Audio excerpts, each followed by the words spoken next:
नमस्कार दोस्तों, आपका स्वागत है हमारे इस चैनल पे। राधिका और नवीन को आज तलाक के कागज मिल गए थे। दोनों साथ ही कोर्ट से बाहर निकले।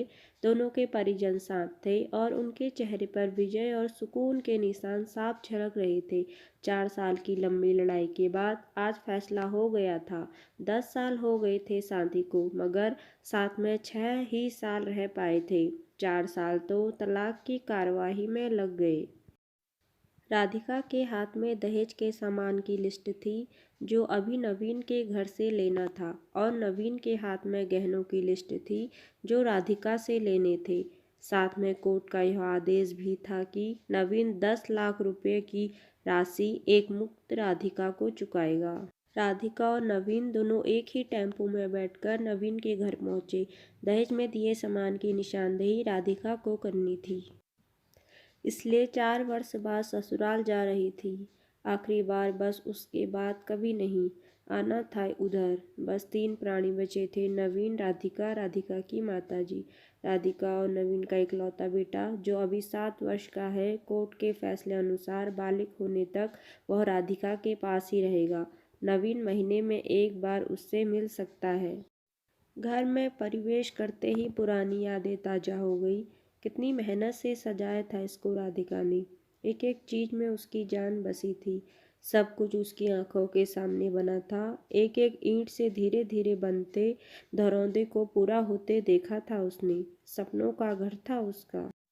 नवीन थकहारा सा सोफे पर पसर गया, बोला, ले लो जो भी तुम्हें चाहिए, मैं तुम्हें नहीं रोकूंगा। राधिका ने जब गौर से नवीन को देखा, 4 साल में कितना बदल गया है। बालों में सफ़ेदी झांकने लगी है, शरीर पहले से आधा रह गया है। 4 साल में चेहरे की रौनक गायब हो गई। वह स्टोर रूम की तरफ बढ़ी जहां उसके दहेज का अधिकतर सामान पड़ा था। सामान ओल्ड फैशन का था, इसलिए कबाड़ की तरह स्टोर रूम में डाल दिया था। मिला भी कितना था उसको दहेज? प्रेम विवाह था दोनों का। घर वाले तो मजबूरी में साथ हुए थे। प्रेम विवाह था तभी तो नज़र लग गई थी किसी की, क्योंकि प्रेमी जोड़ी को हर कोई टूटता हुआ देखना चाहता है। बस एक बार पीकर बहक गया था नवीन, हाथ उठा बैठा था उस पर। बस वो गुस्से में मायके चली गई। फिर चला था लगाने सिखाने का दौर। इधर नवीन के भाई भाभी और उधर राधिका की माँ। नौबत कोर्ट तक जा पहुंची और तलाक हो गया। ना राधिका लौटी और ना नवीन लाने गया। राधिका की माँ बोली, कहाँ है तेरा सामान? इधर तो नहीं दिखता, बेच दिया होगा इस शराबी ने। चुप रहो माँ। राधिका को ना जाने क्यों नवीन को उसके मुंह पर शराबी कहना अच्छा नहीं लगा।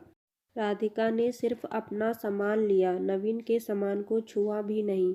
फिर राधिका ने नवीन को गहनों से भरा बैग पकड़ा दिया।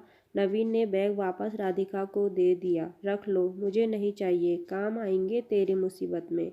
गहनों की कीमत 15 लाख से कम नहीं थी। क्यों? कोर्ट में तो तुम्हारा वकील कितने दफ़ा गहने गहने चिल्ला रहा था। कोर्ट की बात कोर्ट में ख़त्म हो गई राधिका। वहाँ तो मुझे भी दुनिया का सबसे बुरा जानवर और शराबी साबित किया गया है। सुनकर राधिका की माँ ने नाक भौं चढ़ाई। नहीं चाहिए, वो 10 लाख भी नहीं चाहिए। क्यों? कहकर नवीन सोफे से खड़ा हो गया। बस यूं ही। राधिका ने मुंह फेर लिया। इतनी बड़ी जिंदगी पड़ी है, कैसे काटोगी? ले जाओ, काम आएंगे। इतना कहकर नवीन ने भी मुंह फेर लिया और दूसरे कमरे में चला गया।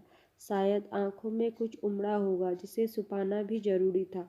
राधिका की माताजी गाड़ी वाले को फोन करने में व्यस्त थी।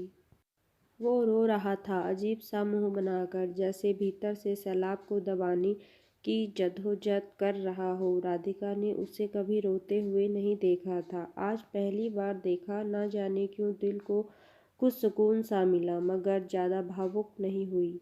सधे अंदाज में बोली, इतनी फिक्र थी तो क्यों दिया तलाक?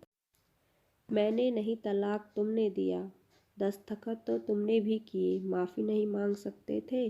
मौका कब दिया तुम्हारे घर वालों ने? जब भी फ़ोन किया काट दिया। घर भी आ सकते थे, हिम्मत नहीं थी। राधिका की माँ आ गई। वह उसका हाथ पकड़कर बाहर ले गई। अब क्यों मुँह लग रही हो इसके? अब तो रिश्ता भी खत्म हो गया। माँ बेटी बाहर बरामदे में सोफे पर बैठकर गाड़ी का इंतजार करने लगी। राधिका के भीतर भी कुछ टूट रहा था, दिल बैठा जा रहा था, वह सुन्न पड़ती जा रही थी। उसने सरसरी नज़र से कमरे को देखा। अस्त व्यस्त हो गया है पूरा कमरा, कहीं कहीं तो मकड़ी के जाले झूल रहे हैं। कितनी नफरत थी उसे मकड़ी के जालों से। फिर उसकी नज़र चारों ओर लगी उन फोटो पर गई जिनमें वह नवीन से लिपट कर मुस्कुरा रही थी। कितने सुनहरे दिन थे वो। इतने में माँ फिर आ गई, हाथ पकड़कर फिर उसे बाहर ले गई। बाहर गाड़ी आ गई थी, सामान गाड़ी में डाला जा रहा था। राधिका सुन सी बैठी थी। नवीन गाड़ी की आवाज़ सुनकर बाहर आ गया। अचानक नवीन कान पकड़कर घुटनों के बल बैठ गया, बोला, मत जाओ, माफ़ कर दो। शायद यही वह शब्द थे जिन्हें सुनने के लिए 4 साल से तड़प रही थी। सब्र के सारे बात एक साथ टूट गए। राधिका ने कोर्ट के फैसले का कागज़ निकाला और फाड़ दिया, और माँ कुछ कहती उससे पहले ही लिपट गई नवीन से। साथ में दोनों बुरी तरह रोते जा रहे थे। दूर खड़ी राधिका की समझ में आ गई थी, कोर्ट का आदेश दिलों के सामने कागज़ से ज़्यादा कुछ नहीं। काश इनको पहले मिलने दिया होता। अगर माफ़ी मांगने से रिश्ते टूटने से बच जाएं, तो माफ़ी मांग लेनी चाहिए। दोस्तों, अगर आपको यह कहानी अच्छी लगी, चैनल को लाइक शेयर सब्सक्राइब जरूर करें। Thank you.